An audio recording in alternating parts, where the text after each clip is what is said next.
అమ్మాయి కర్కాటక రాశి వారికి నేటి రాశి ఫలాలు ఎలా ఉన్నాయి? ఈ కర్కాటక రాశి వాళ్ళకి ఆకస్మికమైన ఖర్చులు, అనుకోని అలజడి అంటే ఊహించని ఖర్చుల వల్ల ఆధ్యాత్మిక ఆలోచనలు, ఆధ్యాత్మిక ఖర్చులు, గృహ వాహనాలకు సంబంధించిన విషయాలు, ముఖ్యంగా తల్లి మొదలైన వారి మీద కొంత వారి కొరకు ఖర్చులు చేయడం, గృహాన్ని అందంగా అలంకరించుకోవడానికి గృహానికి సంబంధించిన సామాగ్రి కొనుగోలు కొరకు కూడా ఖర్చులు అవ్వడం, అలాగే ముఖ్యమైన విషయాలలో అంటే ఆధ్యాత్మిక పరమైన వాతావరణానికి సంబంధించి అంటే కుటుంబంలో ఏదైనా ఒక ఆధ్యాత్మిక విషయాలు ఏర్పరచుకోవడం కానీ, ఒక చక్కటి అకేషన్ని కండక్ట్ చేయడానికి కానీ ఎక్కువ శాతం కృషి చేయడం. సింహరాశి.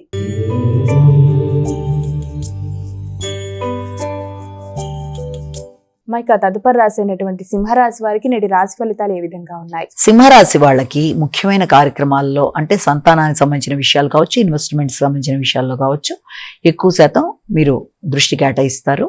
అలాగే వాటి కొరకు ఖర్చులు పెడతారు. విందు వినోదాలు మొదలైన వాటిలో పాల్గొనడానికి ప్రయత్నాలు చేస్తారు. సంతాన సంబంధమైన ఖర్చుల మీద ఎక్కువ దృష్టి కేటాయించుకుంటూ ముందుకు వెళ్ళడానికి ప్రయత్నాలనేవి అధికం చేస్తారు. సంతానం యొక్క అభివృద్ధి మీకు ఆనందాన్ని ఇవ్వడం, వారికి సంబంధించిన విషయాలలో అభివృద్ధిలో మీ యొక్క ఆత్మీయులైన మీ యొక్క ముఖ్యమైన సోదరి వర్గం కానీ, మీ ప్రియమైన మిత్రులు కానీ మీకు సహకారాన్ని అందించడం, దూర ప్రదేశాల్లో వాళ్ళకి మంచి అవకాశాలు రావడం, వారికి సంబంధించిన విషయాలు మీకు ఆనందాన్ని ఇవ్వడం మొదలైన వాటికి ఆస్కారం ఉన్నట్టుగా కూడా మనం భావించవచ్చు. కన్యా రాశి.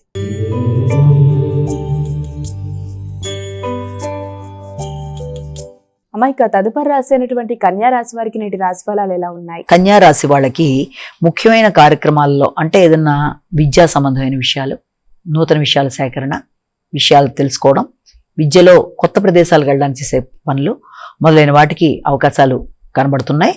అలాగే విద్యాపరమైన అభివృద్ధి కూడా కనబడుతోంది. నూతన విషయాలు నేర్చుకోవడానికి ఎక్కువ శాతం కృషి చేస్తారు. అలాగే తల్లి యొక్క ఆరోగ్యం చాలా వరకు అనుకూలంగా ఉంటుంది. వారి యొక్క సహకారం బాగుంటుంది. దూర ప్రదేశాల్లో ఉండే వ్యక్తుల యొక్క సహకారంతో అనుకున్న పనులు సాధించడానికి విద్యాపరమైన విషయాల్లో మీరు ఎక్కువ శాతం కృషి చేస్తారు. అలాగే వృత్తికి సంబంధించి కూడా నూతన మార్పుల కొరకు ప్రయత్నాలు చేస్తారు. వృత్తిలో ఆర్థిక సంబంధమైన అభివృద్ధి కొరకు ఎక్కువ శాతం కృషి చేస్తారు.